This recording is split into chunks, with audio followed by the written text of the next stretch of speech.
warahmatullahi wabarakatuh. Salam sejahtera untuk kita semua.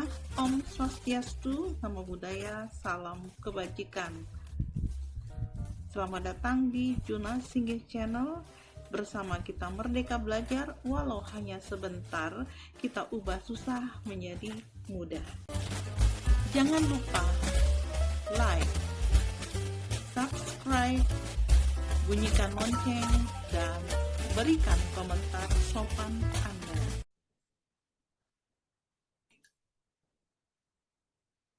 Assalamualaikum warahmatullahi wabarakatuh.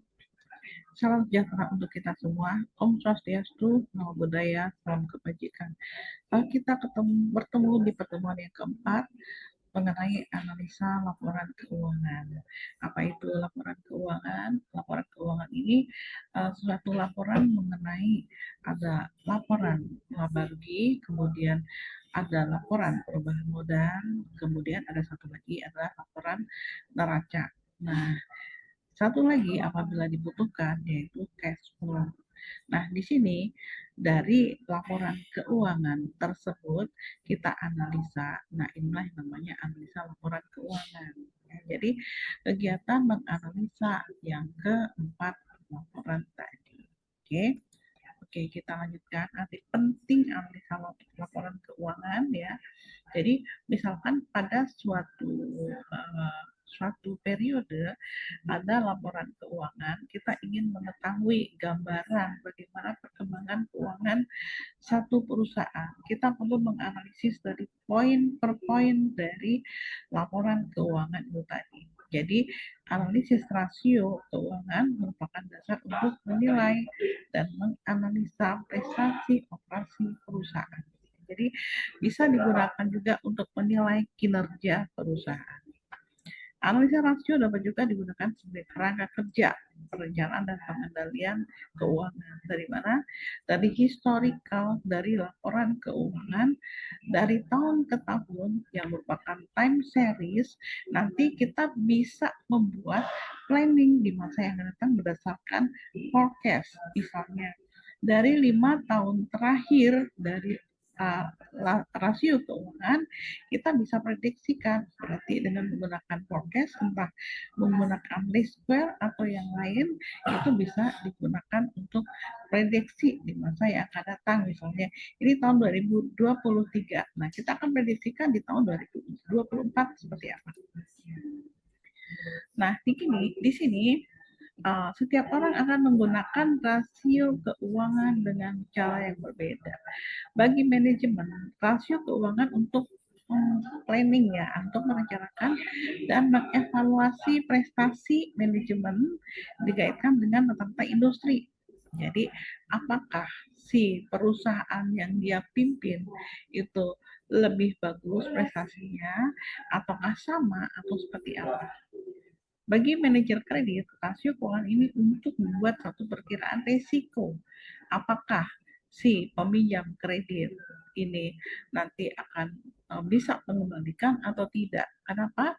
Pada suatu saat misalnya si X atau PT X lah taruhlah ya, dia mengajukan sebuah kredit. Nah, yang pertama kali adalah pasti analisis berkas ya, mengajukan upgrade dia harus dilampiri laporan keuangan kalau itu adalah satu perusahaan. Nah, di situ kita bisa melihat ya bagi si manajer kredit tadi melihat apakah diperkirakan ini debitur, calon debitur ini bisa mengembalikan atau tidak. Oke. Kemudian bagi para investor untuk mempermudah atau menggunakan rasio keuangan ini untuk mengevaluasi nilai saham dan obligasi dari berbagai perusahaan. Kenapa? Dari laporan keuangan ini akan bisa dinilai bagaimana berpengaruh ke nilai sahamnya ya, nilai saham dan nilai obligasi. Nah, kalau apabila pada saat murah kita beli, kemudian pada saat mahal kita jual. Bagi manajemen perusahaan, penggunaan rasio keuangan ini bisa untuk mengidentifikasi kemungkinan melakukan merger atau penggabungan dengan perusahaan lain. Nah, kita kira-kira menguntungkan nggak apabila kita ingin merger dengan perusahaan A misalnya. Nah, ini visible atau tidak? Ini menggunakan analisis rasio. Ini perusahaan apakah dia liquid atau tidak, dia solvable atau tidak. Ya, jadi beda di sini kita bisa menilainya dari solvabilitas, bahkan bisa menilainya dari rentabilitas. Kenapa? Karena rentabilitas ini akan merupakan tolok ukur apakah perusahaan tersebut kinerjanya bagus atau tidak. Ya, saya ulangi, likuiditas ini adalah kemampuan perusahaan untuk membayar kewajibannya jangka pendek. Kalau solvabilitas ini adalah kemampuan perusahaannya membayar hutang jangka panjang. Kalau profitabilitas berarti kemampuan perusahaan mendapatkan laba. Oke, ini untuk manfaat dan penggunaan cara rasio keuangan ini masih seperti ini sama ya dengan yang tadi saya jelaskan.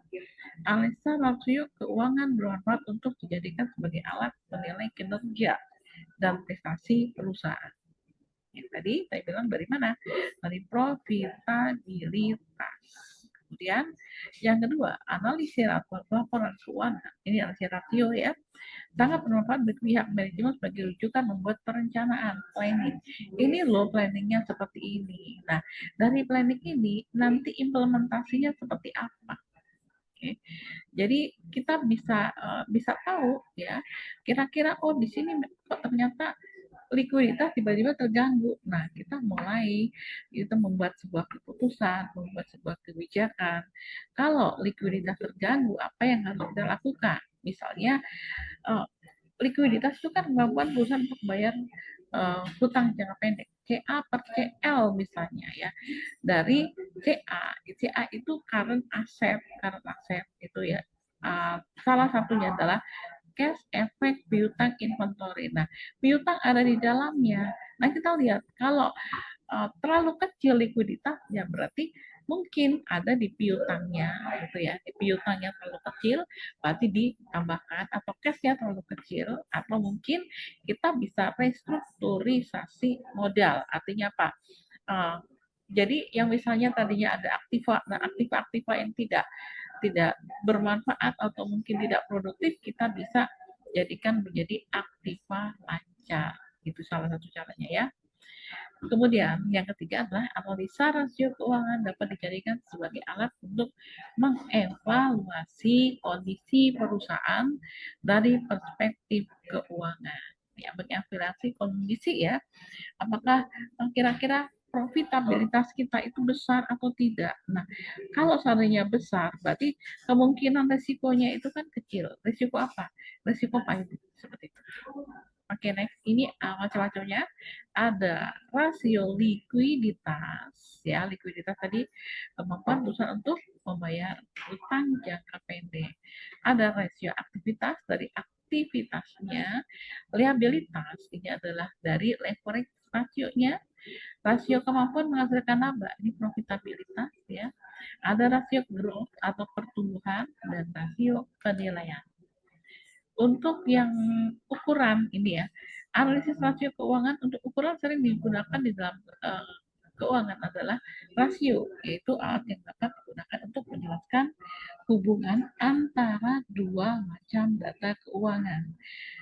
Cara pembandingannya ada beberapa para pengguna analisa ya, membandingkan rasio sekarang dengan rasio waktu lalu atau dengan rasio yang diperkirakan untuk waktu-waktu yang akan datang. Oke. Ini berarti menggunakan apa? Menggunakan time series. Nah, kalau menggunakan time series ya, kita cari rasio-rasionya dulu ya, nanti disandingkan. Nanti jatuhnya adalah analisis komparatif ya, membandingkan ya rasio yang di masa lalu berpaton yang di masa lalu yang lalu ya. Kemudian kita bandingkan di masa yang akan datang. Bahkan dari historical yang lalu kita bisa buat prediksi di tahun depan. Oke. Yang kedua adalah membandingkan rasio dari satu perusahaan atau company dengan rasio perusahaan sejenis. Kalau tadi yang poin 1 kita membandingkan rasio time series ya. Berarti kalau untuk yang kedua ini kita membandingkan rasio dari suatu perusahaan yang sejenis. Apakah kita masih masuk catatan bagus atau tidak dibanding yang sejenis. Makanya di situ ada yang namanya goodwill. Apa itu goodwill? Goodwill itu adalah kelebihan yang dimiliki oleh satu perusahaan karena keistimewaan tertentu. Ya, ini goodwill dibandingkan dengan perusahaan yang sejenis lainnya. Nah, ini untuk rasio isinya ya. Ada likuiditas tadi sudah, kemampuan satu perusahaan untuk memenuhi kewajibannya jangka pendek. Oke. Ini salah satunya, ini macam-macamnya ya. Current ratio CR ya, rumusnya adalah aktiva lancar atau current asset dibagi dengan utang lancar atau current liabilitas. Oke. Nah, ini aktiva lancar atau current asset itu adalah kas efek. Ini adalah kalau di dalam neraca itu kan current asset terdiri dari kas efek piutang inventory CA per CL. Nah, ini namanya current asset. Kalau hutang lancar, ini meliputi hutang pajak, pokoknya hutang yang penggunaannya, pelunasannya kurang dari 1 tahun. Kalau current asset berarti satu aset ya, aset yang penggunanya kurang dari 1 tahun. Oke. Kalau menurut Bambang Rianto, satu perusahaan harus mempertahankan nilai current ratio sebesar 3:1. Kenapa 3:1? Artinya Rp1 hutang lancar ini dijamin oleh tiga ya rupiah aktiva lancar. Berarti di sini likuiditasnya sama dengan minimal 300%. Contoh ya, diketahui total aktiva ini 2 juta. Nah, ya. Total aktiva lancar, berarti ini adalah CA-nya dibagi dengan total hutang lancar 500.000. Berapakah CR-nya? Berarti ini adalah aktiva lancar dibagi 500.000. Ya, 2 juta dibagi 500.000. Berarti berapa? 4 kali atau 400% kalau dikalikan pakai presentasi. Ya, inilah current ratio-nya. Oke. Sekarang untuk yang cash plus efek ini adalah cash ratio, yaitu kemampuan untuk membayar hutang yang segera harus dipenuhi dengan cash yang tersedia dan efek. Kenapa di sini efek masuk? Ya, padahal di sini namanya cash ratio. Efek ini adalah satu surat berharga yang dibeli dengan tujuan memutar kelebihan kas. Misalkan kas kita punya 1 miliar, tapi kita bisa beroperasi normal hanya dengan 500 juta. Nah, yang 500 juta itu merupakan idle capacity of cash. Jadi lebih baik kita puterin. Salah satunya adalah dengan membeli surat berharga. Entah itu surat berharga berupa berupa obligasi ataukah berupa saham. Nah, ini namanya efek. Jadi sewaktu-waktu butuh itu ya kita bisa jual sewaktu-waktu. Ini efek. Ya, ini rumusnya cash plus efek plus hutang lancar. Misalkan di sini diketahui jumlah kasnya 500.000, efeknya 100, ya berarti kas plus efek adalah berapa? 600.000 rupiah. Nah, untuk hutang lancarnya ini berarti 400.000 rupiah. Ya, berarti di sini 600.000 dibagi dengan 400.000 rupiah. Berapa? 150% ya. Inilah cash ratio-nya atau 3/2. Nah, 3/2 artinya apa? Setiap 3/2 itu berarti setiap 2 hutang lancar, 2 rupiah hutang lancar dijamin oleh kas dan efek sebesar 3 rupiah. Seperti itu artinya ya. Oke, ada quick asset ratio. Quick asset ratio ini kemampuan untuk bayar hutang yang segera harus dilunasi dengan aktiva lancar yang lebih liquid. Perhatikan, untuk quick ratio ya, di sini adalah cash efek piutang. Kalau tadi cash, inilah cashnya, karena efek bisa segera langsung dicairkan, dijual. Nah, piutang, kenapa itu masuk quick? Karena ini juga merupakan apa namanya, aktiva lancar. Kenapa inventory enggak? Gini loh. Kalau piutang itu timbul, misalnya piutang dagang. Piutang dagang timbul karena penjualan kredit, ya. Berarti ini merupakan hak dari si kreditur untuk menagih pada si debitur, ya, dari si supplier atau kita kepada si customer, seperti itu. Jadi ini piutang sudah menjadi hak kita, jadi dimasukkan di dalam quick asset atau aset test ya. Ini adalah quick asset. Oke. Dibagi dengan hutang lancar sama dengan yang tadi. Contoh, menggunakan pada poin yang B tadi, jika diketahui jumlah piutangnya 50.000. Tadi cash berapa? 500 ya. Kemudian efek berapa? 100 ya. Piutang berapa? 50.000. Jadi besarnya quick ratio itu adalah 650.000 rupiah dibagi dengan berapa? Oke, saya seperti ini ya. Ini ngitungnya tadi mungkin saya buka, kalau saya buka kalkulator kalau saya buka kalkulator nggak kelihatan ya, kita pakai zoom saya. Oke, berarti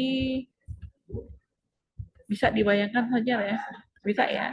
Oke, saya buka kalkulator juga tidak akan nampak soalnya. Oke, jadi di sini kalau untuk yang cash efek piutang, oke, saya gedein ya. Ini berarti F5 mana ya? F5. Oke, di sini cash efek piutang inventory. Jadi ada 6, tadi ini 500, ini 100, ini 50. Jadi Anda hitung sendiri ya. Dibagi dengan berapa? Tadi kan 400 ya utang lancarnya. Ya, itulah hasil atau besarnya quick ratio. Nah, solvabilitas ini adalah kemampuan perusahaan untuk membayar seluruh kewajiban finansialnya atau hutang, baik jangka panjang maupun jangka pendek ya, pada saat perusahaan dilikuidasi atau dibubarkan. Atau kemampuan satu perusahaan untuk memenuhi segala kewajibannya, baik jangka pendek maupun jangka panjang. Oke, jadi kenapa dilikuidasi? Kalau likuidasi kan prosesnya yang pertama kali adalah direalisasi semuanya, jadi seluruh aktiva direalisasi. Nah, yang pertama kali diharuskan untuk membayar adalah kreditur, hak dari kreditur itu harus dibayarkan dulu. Setelah itu baru piutang intern. Pertama kali adalah kreditur adalah piutang ekstern gitu, hutang ekstern itu harus dibayar. Kemudian hutang intern itu adalah hutang pada anggota atau pemilik dari perusahaan, baru kemudian yang lain-lain, apa itu, pembayaran saham atau dividen dulu, mungkin baru pengembalian gitu ya. Ini untuk yang solvabilitas larinya ke situ. Dalam hubungannya antara likuiditas dengan solvabilitas ada 4 kemungkinan. Yang pertama, perusahaan liquid tapi tidak solvable. Artinya liquid, dia mampu membayar hutang jangka pendek tapi tidak solvable. Suatu bank misalnya, dia kemungkinan liquid banyak, solvable belum tentu. Kenapa? Sebagai gambaran gini, nasabah menabung di bank, bank X ya. Nah, apabila si A menabung di bank X, secara otomatis bank X tersebut memiliki hutang kepada si nasabah. Berarti apabila semakin banyak tabungan yang ada yang diterima oleh bank X, berarti banyak sekali hutang dari bank tersebut. Oke, jadi akan mengakibatkan insolvable. Liquid nggak? Liquid. Kenapa? Berapapun itu bisa dibayar. Kenapa? Kan tadi kan tabungan berupa cash. Oke. Kemudian yang kedua adalah perusahaan yang liquid dan solvable. Dia liquid dan solvable, bagus ya. Tapi dari segi perputaran kas atau perputaran apapun, nah di sini akan terjadi apabila dia kalau liquid di sini perputaran lebih bagus ya. Tapi kalau insolvable tergantung dari perusahaannya. Kalau bank misalnya itu berarti kan di situ kan berputar terus ya. Jadi uang tadi berputar terus. Oke, jadi bagus untuk tergantung dari perusahaannya. Kemudian perusahaan yang solvable tapi liquid.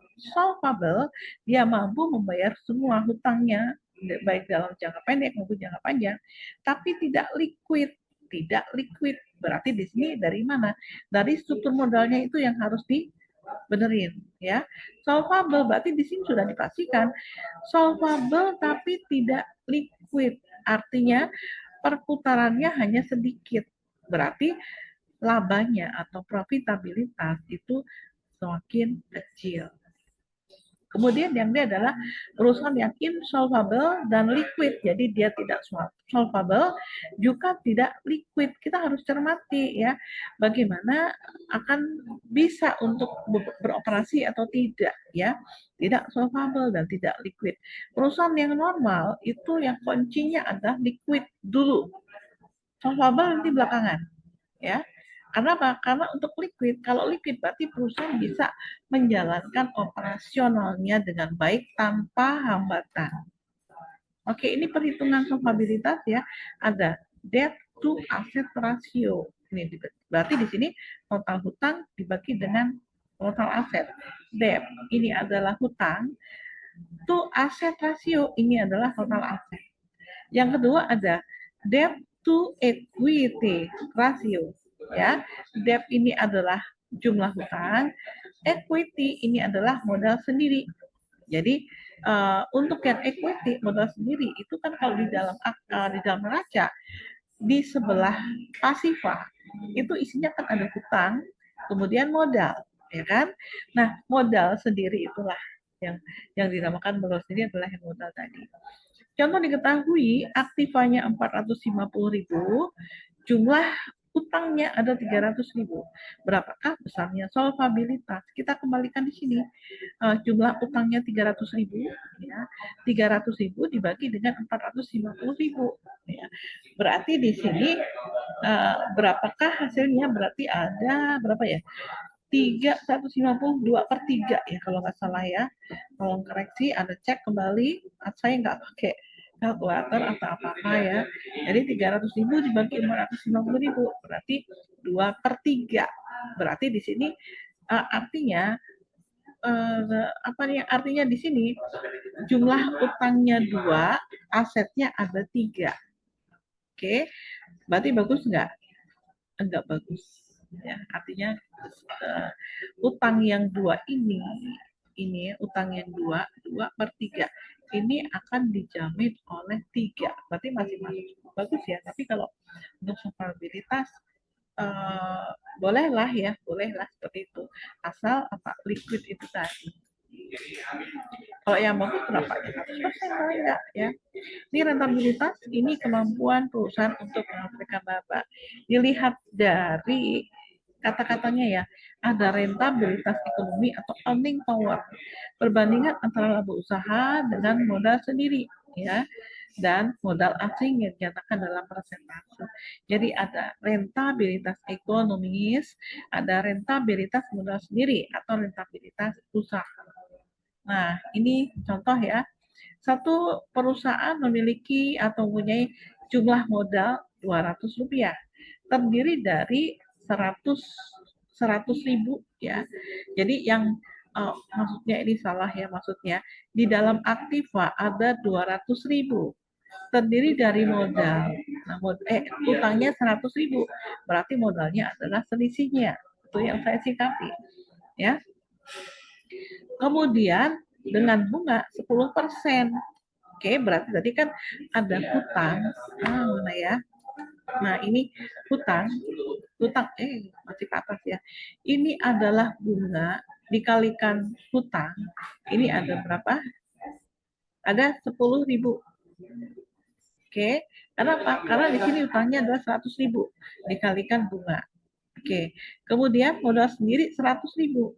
Keuntungannya yang diperoleh di sini setahun 40.000 keuntungan ya, berarti di sini profitnya kita lihat ke atas, kembali lagi di sini keuntungan 40.000, sedangkan ini perbandingan antara laba usaha dengan modal sendiri dan modal asing ya. Laba usahanya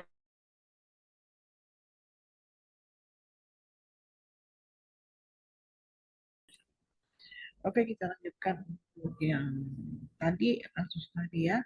Ini contohnya, satu perusahaan memiliki jumlah aktiva dan lain-lain. Oke, di sini tadi sudah saya benerin ya. Kalau tadi kan memiliki modal, sekarang adalah aktiva yang modal ya.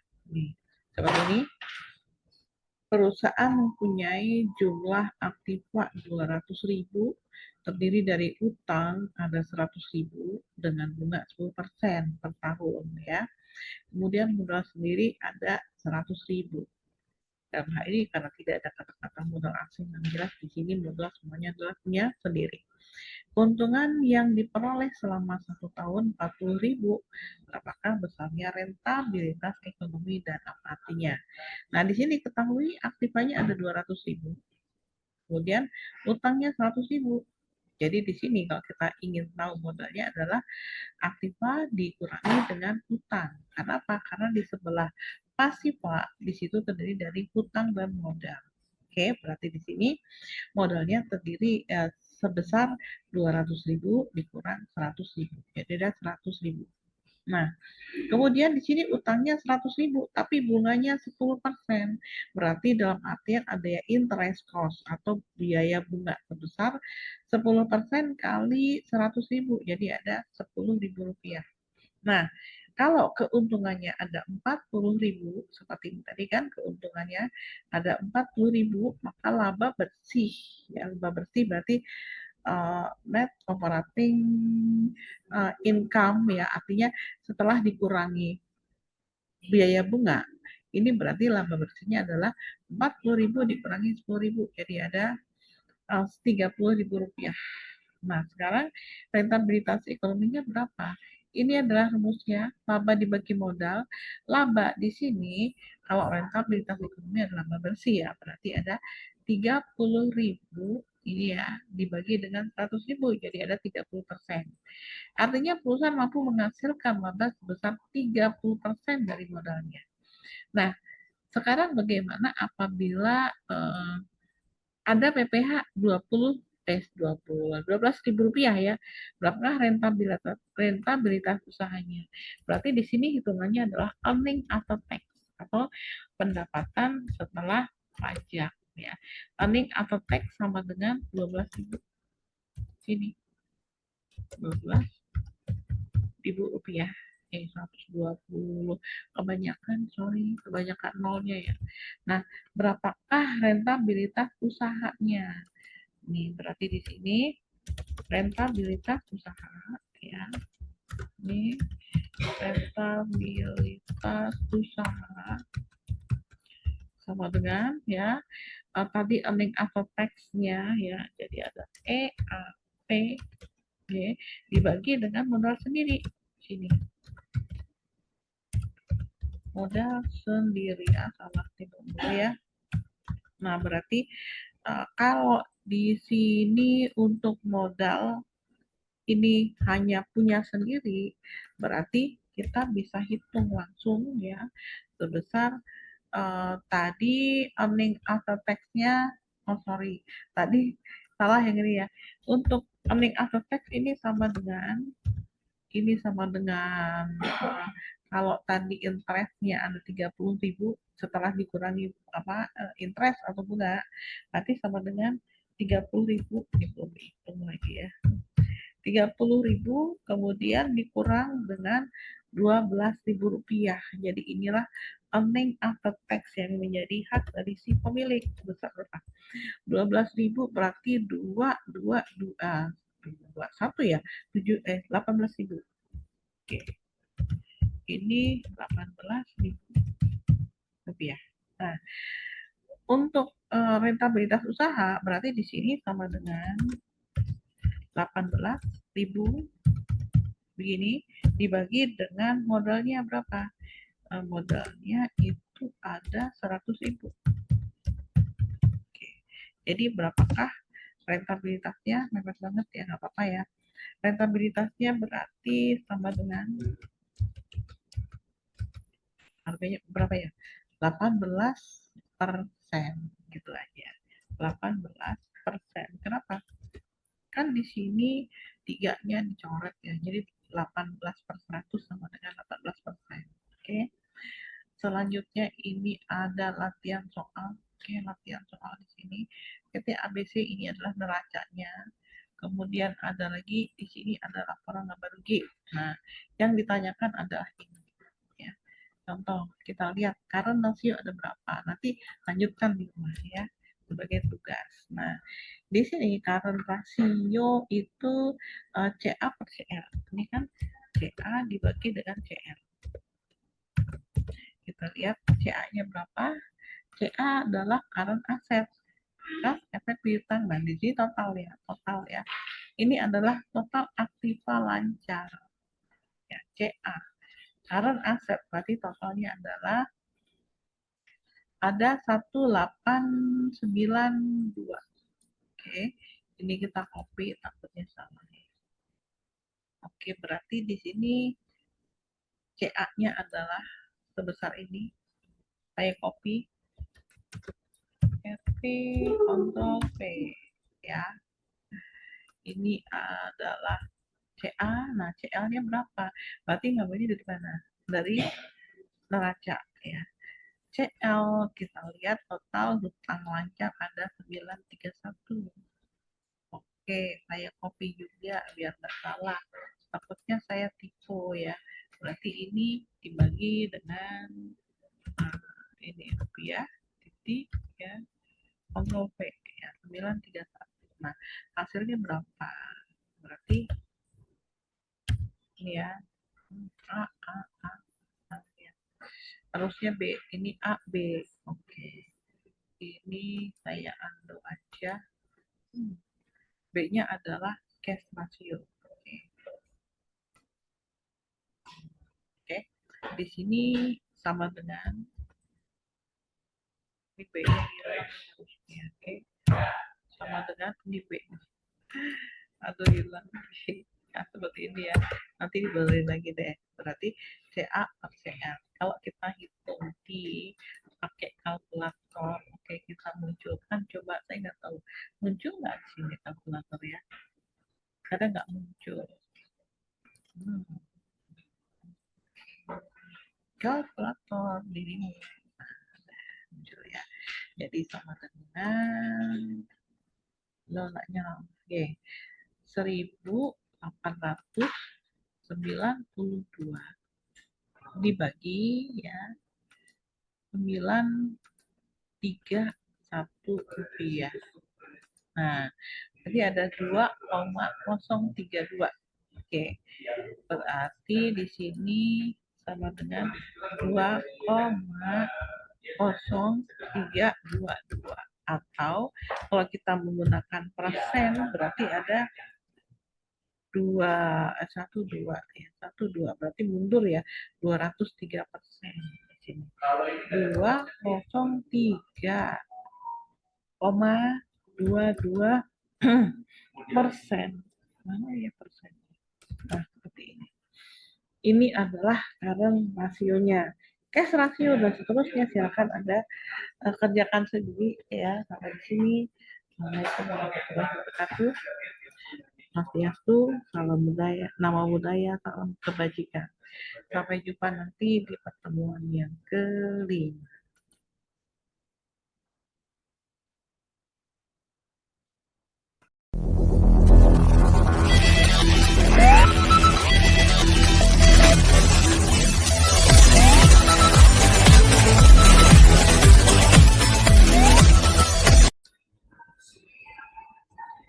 Assalamualaikum warahmatullahi wabarakatuh. Salam sejahtera kita semua. Om Swastiastu, Namo Buddhaya, salam kebajikan. Jumpa dengan saya, Juna Sini Channel. Di sini kita bahas pada mata kuliah manajemen keuangan di pertemuan ke-6. Kita bahas mengenai manajemen persediaan. Persediaan ini adalah sesuatu yang akan dijual, itu intinya. Jadi tergantung dari perusahaannya. Kalau perusahaannya merupakan perusahaan dagang, maka persediaannya adalah persediaan barang. Tapi kalau perusahaannya merupakan perusahaan industri, berarti ada bahan baku, kemudian setelah diolah belum jadi, setengah jadi. Nah, kalau sudah jadi dan siap untuk dijual, merupakan barang jadi. Jadi persediaan ini merupakan modal yang selalu dalam keadaan berputar. Kenapa? Karena terus-menerus dia akan mengalami perubahan.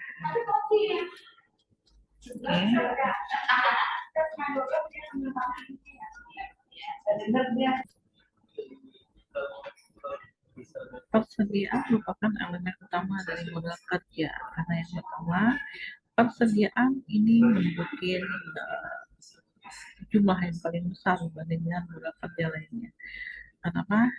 Seperti kita pernah jelaskan, yang namanya perusahaan industri, dia mengolah bahan baku menjadi barang jadi. Nah, di sini modal kerja atau uang yang tertanam di dalam persediaan itu tentulah hasil lebih besar, ya.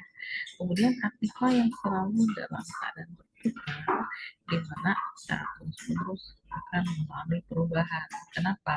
Kalau perusahaan dagang, berarti persediaan barang dagang itu nanti akan dijual, berarti akan terus berputar.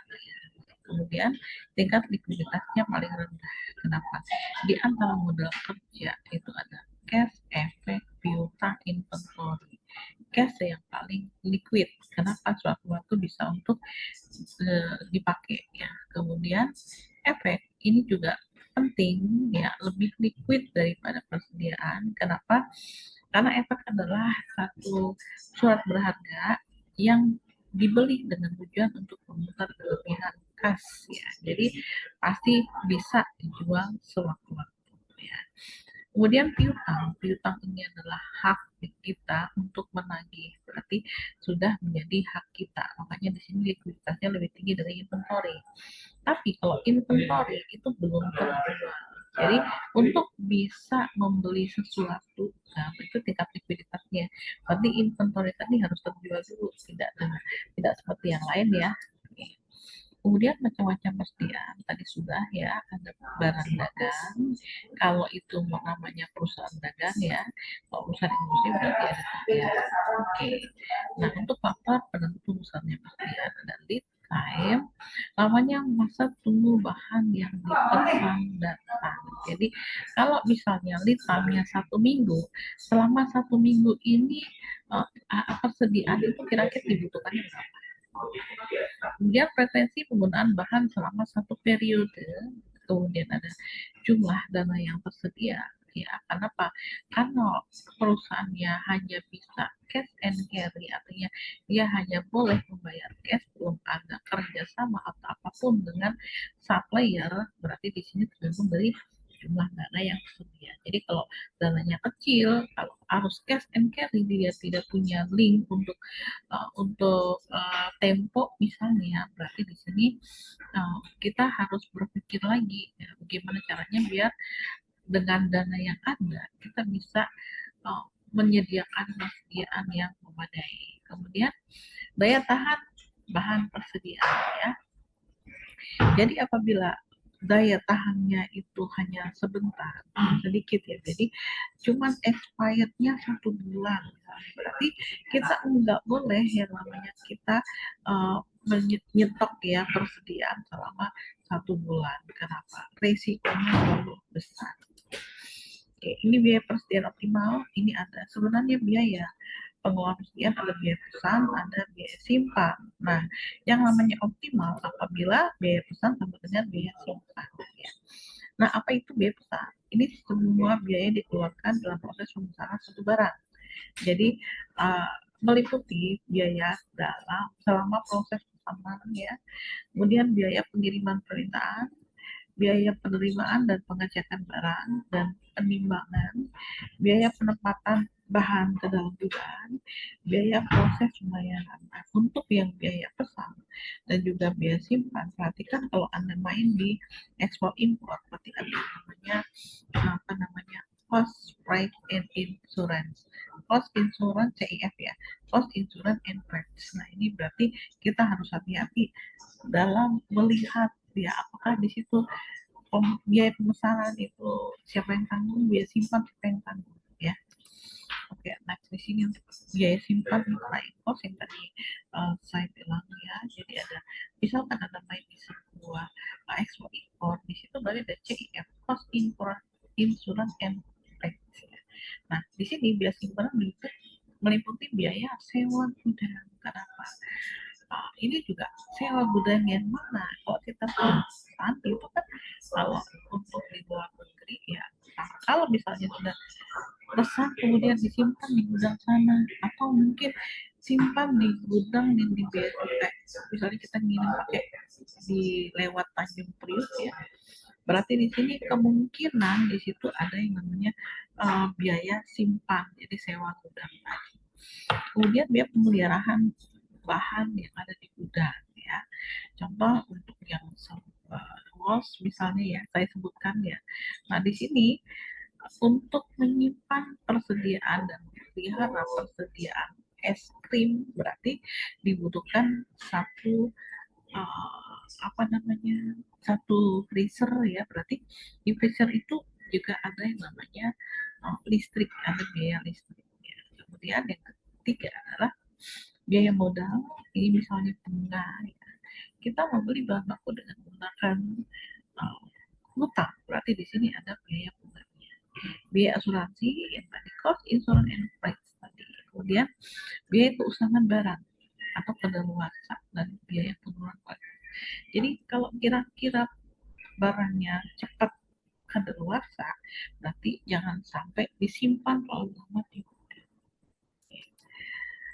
Selanjutnya ada EOQ, in Economical Order Quantity. Ini dituntut untuk menentukan jumlah pembelian yang paling ekonomis. Ini EOQ ya. Dasar penentuan EOQ adalah biaya pesan sama dengan biaya simpan ya. Oke, next. Ini jadi syarat pembelian dengan EOQ bisa dihitung apabila dalam kondisi harga pembelian barang per unit konstan, bahan baku selalu tersedia di pasar, kemudian kebutuhan bahan baku tersebut stabil. Oke. Ini rumusnya 2 kali R kali S per P kali I.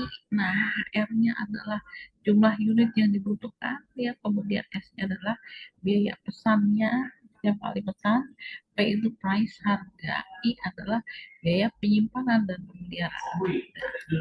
Oke. Ini contoh ya.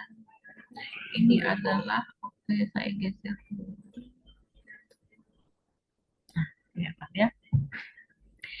Biaya penyimpanan dan pemeliharaan di gudang adalah 40% dari biaya di gudang. Biaya pesannya adalah 15 juta setiap kali pesan. Nah, jumlah material yang dibutuhkan setahun itu 1.200 unit dengan harga 1 juta. Nah, kita lihat EOQ-nya. Ini tinggal masukkan ke dalam rumus yang tadi. Jadi EOQ ini 2 kali yang ini ya. Ini adalah kebutuhannya, kebutuhan material atau persediaan. Nah, di sini kenapa 15 juta menjadi 15? Nah, di sini kan biaya pesannya 15 juta setiap kali pesan. Tapi di sini untuk material yang dibutuhkan 1.200 unit dengan harga 1 juta. Berarti kalau kita di sini ditulis taruhlah 15 juta, kemudian di bawahnya ini harganya itu adalah 1 juta, berarti kan yang ini bisa dicoret ya, jadi 15 kali 15 yang di atas ya, di bawahnya adalah 1. Jadi kalau kita hitung pokoknya ada 300 unit, berarti EOQ-nya adalah 300 unit. Oke, sekarang untuk yang material 1.200 unit ini dapat dipenuhi dengan cara, jadi ada banyak alternatif ya. Misalnya 1 kali pesan, 2 kali pesan, 3 kali pesan dan seterusnya. Kita lihat ada berapa ya. Kalau kita, ini adalah tabelnya setelah diisi, nah seperti ini ya. Jadi untuk apabila 1 kali pesan berarti berapa bulan sekali dilakukan, berarti dari 12 kali ya. Apa ini berapa bulan sekali, jadi ada 12 bulan ya 1 kali. Jadi kemungkinan frekuensi pembelian ada 1, 2, 3, 4 dan seterusnya. Nah ini berapa bulan sekali? Kalau 1 kali berarti di sini 12 bulan sekali. Kalau 2 kali berarti 12 dibagi 2 jadi ada 6 dan seterusnya. 12 bagi 3 ada 4 dan seterusnya ya. Kemudian jumlah unit setiap pesanan. Tadi kan 1.200. Kalau dipesan 1 kali berarti per pesanan 1.200 juga. Kalau 2 kali berarti 1.200 dibagi 2. Jadi ada 600. Dan seterusnya. Oke. Kemudian nilai persediaan di sini 1.200 juta kali 1 juta tadi ya. Harganya jumlah unit 1.200 dikalikan harganya 1 juta. Berarti ada 1.200 juta. Oke. Ini kalau dipesan 1 kali, ini nilai persediaannya. Tapi kalau 2 kali berarti dibagi 2. 1.200 bagi 2, 1.200 bagi 3, dan seterusnya. Nah, sekarang biaya simpan. Tadi biaya simpannya ada 40%. Berarti 40% dari 600 juta. Ini ada 240 juta. Dan seterusnya. Oke, 40% kali 300 berarti ada 120 juta dan seterusnya. Nah, sekarang biaya pesan ini kan kalau kita sekali pesan itu 15 juta. Jadi kalau 2 kali pesan ya berarti 15 juta dikalikan 2. Jadi ada 30 juta. Ya, kalau 4 kali ya 3 kali berarti 3 kali 15 juta. Inilah biaya simpannya. Nah, sekarang jumlah biaya semuanya berapa? Biaya simpan ditambah biaya pesan. Inilah jumlah biaya keseluruhan. Ini juga sama. Nah, perhatikan di sini di antara alternatif pesanan 1 kali, 2 kali, dan seterusnya, ini yang paling menghasilkan biaya minimal adalah yang 3 ya. Jadi ada 4 kali pesan ya. Nah, di sini sekali pesannya ada 300 unit. Jadi kalau kita hitung ke bawahnya untuk biaya simpan dan biaya pesan 120 juta ya. Next. Ini adalah kurvanya ya, jumlah biaya variabel ya. Kemudian di sini dari sini ya, ini jumlah biaya simpan ya. Kemudian di sini ini biaya pesan ke bawah. Berarti biaya pesan sama dengan biaya simpan ini akan menghasilkan jumlah biaya variabel dalam satu periode yang paling minimal. Jadi ini perpotongannya kalau kita tarik garis ke atas ya, berarti di sini ada 300 unit untuk sekali pesan. Oke, ini penetapan EOQ berdasarkan biaya penyimpanan. Ini rumusnya ya, 2R kali S. Oke. Contoh biaya material dibutuhkan selama setahun 1.600 unit ya. Biaya pesanan ini adalah 100 juta setiap kali pesan. Biaya simpan per unit 0,2. Jadi EOQ-nya kita tinggal masukkan saja. Ya, sama dengan yang tadi ya, 1.600 kali 100. Nah, kenapa di sini 100 tidak 100 juta? Karena di bawahnya ada yang lain. Oke, jadi di sini ketemunya adalah 810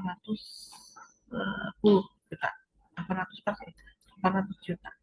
Oke, ini kalau dengan CPT stok berarti EOQ tadi kan economical order quantity yang paling minimal, tapi ada yang harus kita siapkan ya, yaitu adalah safety stock. Safety stock adalah persediaan yang paling minimal agar operasional berjalan lancar ya. Ini safety stock ya. Oke, sekarang kita lanjut nih contoh ya. Untuk perhitungannya, ini EOQ yang tadi kita hitung ditambah dengan safety stock. Jadi 300 andaikan safety stock ada 25, berarti ada 325. Oke, ini adalah jumlah barang yang ada di gudang setelah ada safety stock. Ini ROP, the order point ya. Jadi untuk titik di mana kita tidak akan merugi gitu ya, itu namanya real point. Titik memberikan jumlah barang yang harus ada di gudang sewaktu perusahaan harus mengadakan pesanan lagi, sehingga penerimaan material yang besar itu tepat waktu, di mana persediaan di atas adalah seperti stok sama dengan normalnya. Ini seperti stok adalah batas dari pengaman, ini harus ada ya. Faktor penentunya yang pertama adalah penggunaan selama tenggang waktu yang kita bilang lead time ya. Jadi kalau kita pesan membutuhkan waktu seminggu, nah seminggu itu sebelum kita lakukan, kita evaluasi ya di situ. Kalau seandainya bahan bakunya terlambat, otomatis kalian hanya membayar mereka untuk tidur. Kenapa? Nggak ada bahannya, nggak ada bahan baku, nanti apa yang akan dikerjakan? Nggak ada kan? Seperti itu. Jadi harus diperhitungkan namanya list time, kemudian safety stock itu ya harus ada. Jadi kalau di perusahaan itu kan kalau nggak ada order, orangnya datang itu kan pemerintah mewajibkan untuk membayar seperti itu. Jadi untuk menghindari seperti itu, caranya kita tunggu poin. Faktor yang harus diperhatikan yang pertama adalah penggunaan selama tenggang waktu yang tadi saya bilang, lead time. Kemudian besarnya safety stocknya. Nah ini adalah safety stocknya order point, kemudian safety stock ditambah penggunaan selama lead time. Atau ini adalah proses tertentu dari safety stock ditambah kebutuhan lead time. Nah, lead time di sini menggunakan penggunaan bahan baku selama tenggang waktu untuk mendapatkan barang. Oke, sama di sini coba kita semoga paham ya. Oke, Anda bisa ulang lagi.